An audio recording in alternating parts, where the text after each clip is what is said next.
माता की, भारत माता की, भारत माता की, वंदे वंदे वंदे।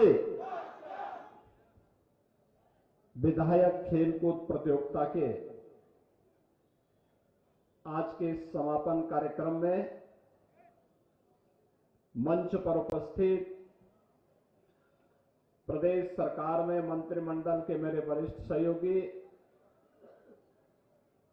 इस जनपद के प्रभारी मंत्री श्री रविंद्र जायसवाल जी, इसी जनपद की माटी के लाल और प्रदेश सरकार के मंत्री श्री संजय कुमार गौड़ जी, आज के इस कार्यक्रम के आयोजक लोकप्रिय विधायक श्री भूपेश चौबे जी, माननीय विधायक घोरावल श्री अनिल मौर्य जी,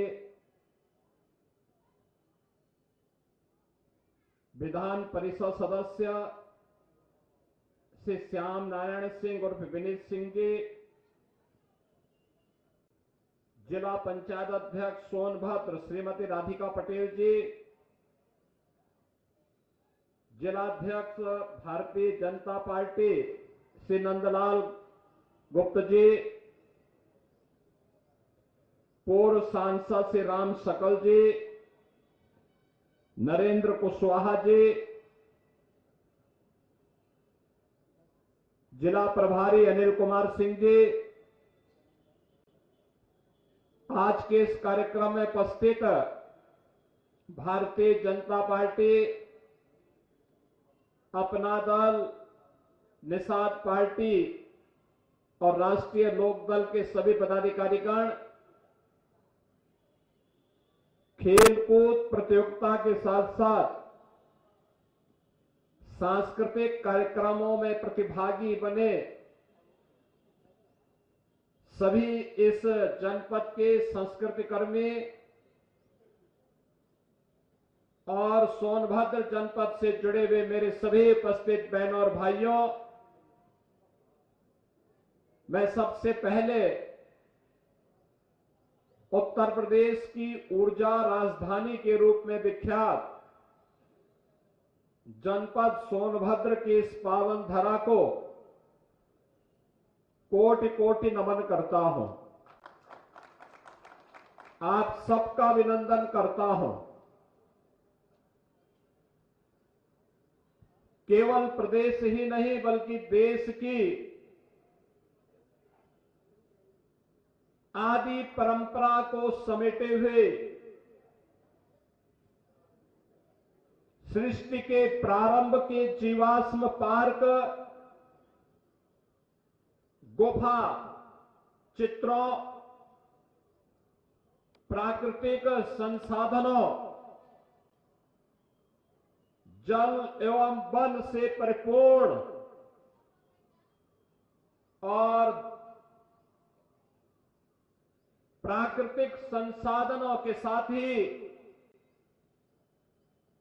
सांस्कृतिक एवं धार्मिक दृष्टिकोण से जो अत्यंत महत्वपूर्ण जनपद है वह है हमारा सोनभद्र जनपद। यहां पर 11वीं सदी का शिव द्वार मंदिर, मां विंध्यवासिनी मंदिर,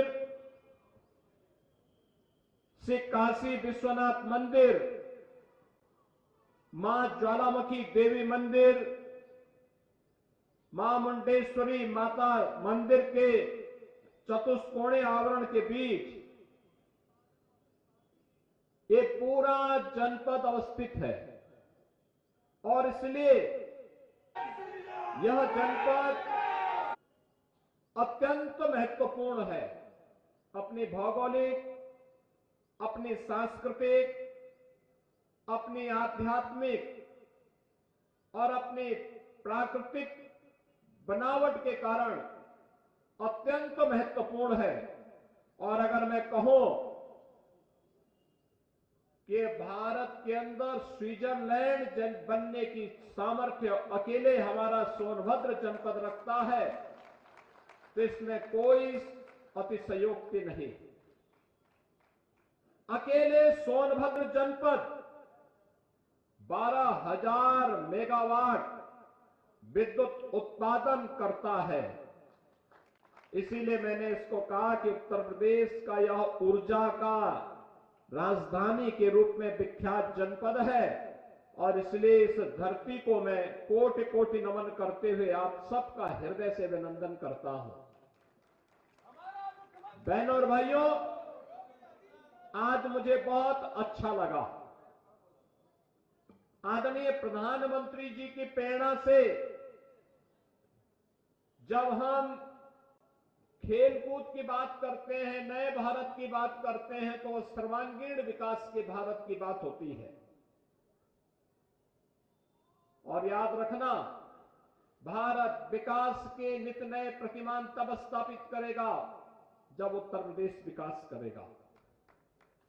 उत्तर प्रदेश विकास तब करेगा जब हर जनपद विकास के पायदान पर मजबूती के साथ खड़ा होगा।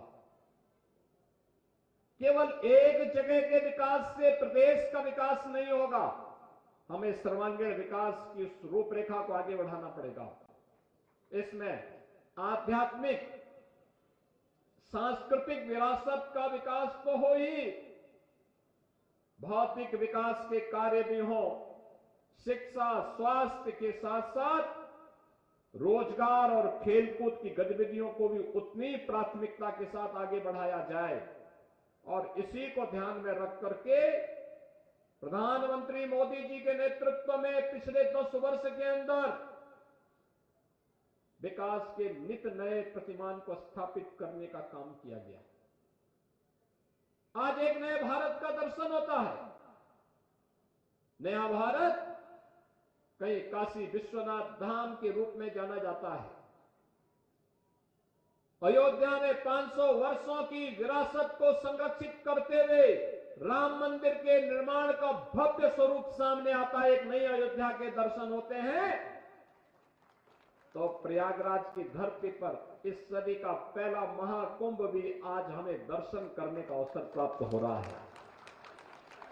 करोड़ों लोग, आपने देखा होगा पिछले 3 दिन में लगभग 6 करोड़ श्रद्धालुओं ने प्रयागराज में मां गंगा, यमुना और सरस्वती की पावन त्रिवेणी के संगम में डुबकी लगाकर के पुण्य के भागीदार बने हैं।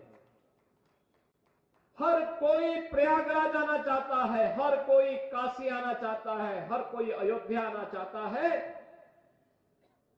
ये प्रधानमंत्री मोदी जी की विरासत और विकास की उस परिकल्पना का साकार रूप है जो आज दुनिया देख रही है। और प्रधानमंत्री मोदी जी के कारण ही उत्तर प्रदेश में 1 डिस्ट्रिक्ट 1 मेडिकल कॉलेज की परिकल्पना साकार हो रही है। मैं बधाई दूंगा सोनभद्र वासियों को, यहां के जनप्रतिनिधियों को। श्री भूपेश चौबे जी हैं, संजीव गौड़ जी हैं, अनिल मौर्य जी हैं, इन सबको मैं बधाई दूंगा। इन्होंने मांग की थी कि क्या सोनभद्र में भी मेडिकल कॉलेज बन सकता है। हमने कहा बन नहीं सकता, बनेगा, जरूर बनेगा। और आज यहां मेडिकल कॉलेज संचालित हो गया है। ये लोग बोलते थे कि क्या सोनभद्र में भी हर घर नल की योजना लागू हो पाएगी। हमने कहा होगी नहीं, होना है, और उसको भी कर दिया गया है। भाई जहां ऊर्जा है, जहां जल है, वहीं के लोग प्यासे रह जाएं तो कैसे काम चलेगा। हम उन घरों तक जल पहुंचाएंगे। यहां के पौराणिक स्थलों का पुनरुद्धार करेंगे, उनका सुंदरीकरण करेंगे। जो रिजर्वायर बने हुए हैं, फ्लोटिंग सोलर पावर के माध्यम से ग्रीन एनर्जी के रूप में भी इस क्षेत्र को विकसित करने का काम करेंगे। यहां के लोगों के लिए यहीं पे रोजगार पैदा हो, यह भी करेंगे। और उसी कार्यक्रम की श्रृंखला में आज हम सब आपके बीच यहां पर आए हैं। मुझे बहुत अच्छा लगा और मैं धन्यवाद दूंगा श्री भूपेश चौबे जी को, जिन्होंने विधायक खेलकूद प्रतियोगिता को यहां पर इस रूप में लिया है। युवा तो हैं, छात्र छात्राएं तो हैं, सीनियर सिटीजन भी इस कार्यक्रम का हिस्सा बने। कितना मनोरंजन का खेल था जब रस्साकसी का खेल अमृत खेल के रूप में 60 साल से ऊपर के लोग उस रस्साकसी के साथ जुड़े थे। कितना मनोरंजन भी था, साथ साथ एक शक्ति की सामर्थ्य दिखाने का एक अवसर भी था। जीवन केवल घुट घुट करके जीने के लिए नहीं होता है, जीवन का मतलब जीवंतता होती है। इसमें ज्ञान भी है, परिश्रम भी है और मनोरंजन भी है।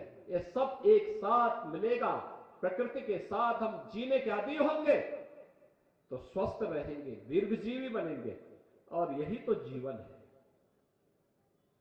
ईश्वर की सर्वश्रेष्ठ कृति के रूप में मनुष्य है तो अब प्रमाणित भी होना चाहिए। और मुझे बहुत अच्छा लगा, यहां पे दोनों प्रतियोगिताओं को हमने देखा। देखिए बालिकाओं ने कितना अच्छा कबड्डी का प्रदर्शन किया। रावरसगंज और नगवा की बालिकाओं की टीम कितनी मजबूती के साथ लड़ रहे यहां पे खेल रही थी। जो अमृत खेल रस्साकसी के रूप में सीनियर सिटीजन खेल रहे थे, कितना अच्छा था। यह होता है समाज की जीवंतता, इससे बनती है।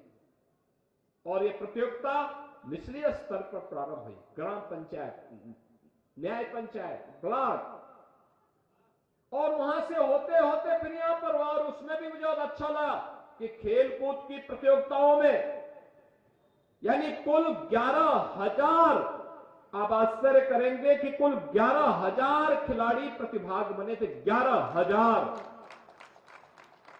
जिसमें खो खो प्रतियोगिता थी, कबड्डी थी, वॉलीबॉल थी, दौड़ थी, 100, 200, 400 मीटर की, कैरम था, शतरंज था,